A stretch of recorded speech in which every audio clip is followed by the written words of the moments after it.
Guys welcome back to my channel. मु आपन सिद्धार्थ आप देखुं सिद्धार्थ ब्लॉग्स।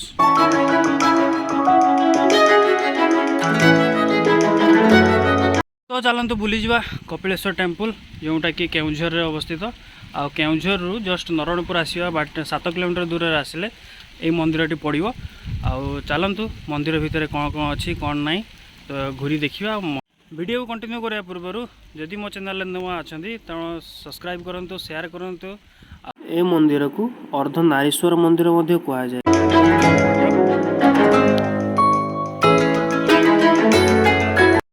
जोरे मेघ आसला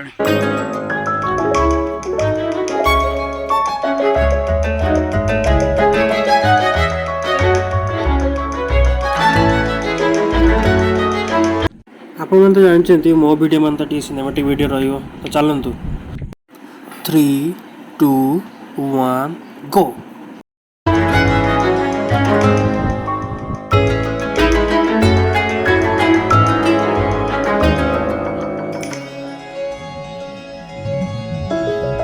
ये मूर्ति हूँ विश्वर सब बड़ मूर्ति।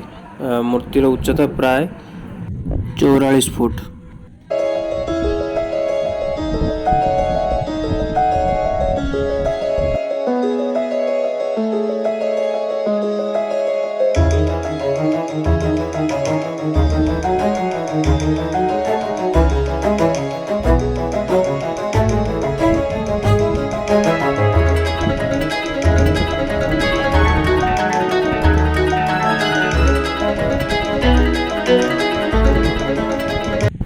साइड रे गोटे पार्क अच्छी जोटा कि बहुत सुंदर आसी आपण मैंने ये एंजॉय करें।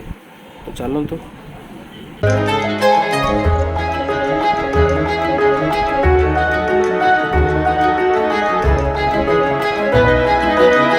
ये हूँ से मंदिर श्री श्री कपिलेश्वर मंदिर।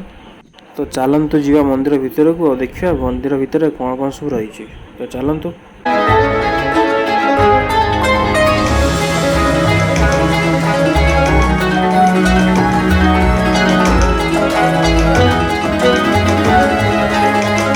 मंदिर को एंट्री कला परे मंदिर भितर यात्री निवास अच्छी। जदि किए दूर दूरांतर आसछ तो सेठी आसी रेस्ट नहीं कि मंदिर भलसे दर्शन कर परियो।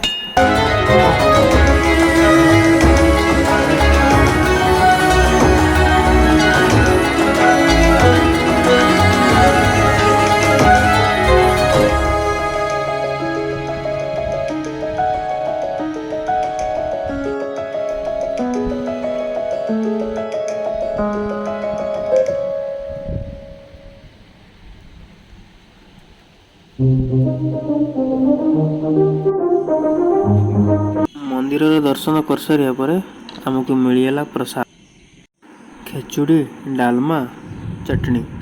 से मंदिर भितर बसी आमे पूरा फैमिली भोग खाइलु आउ एंजॉय मध्य कलु।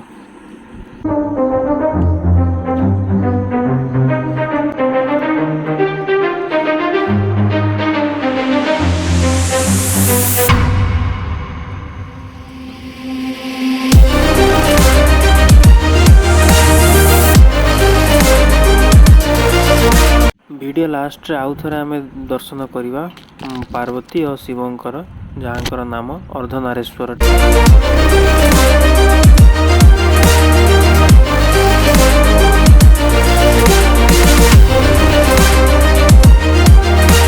जदि आपन वीडियो भल लगे ताले लाइक करंतु शेयर करंतु सब्सक्राइब करंतु।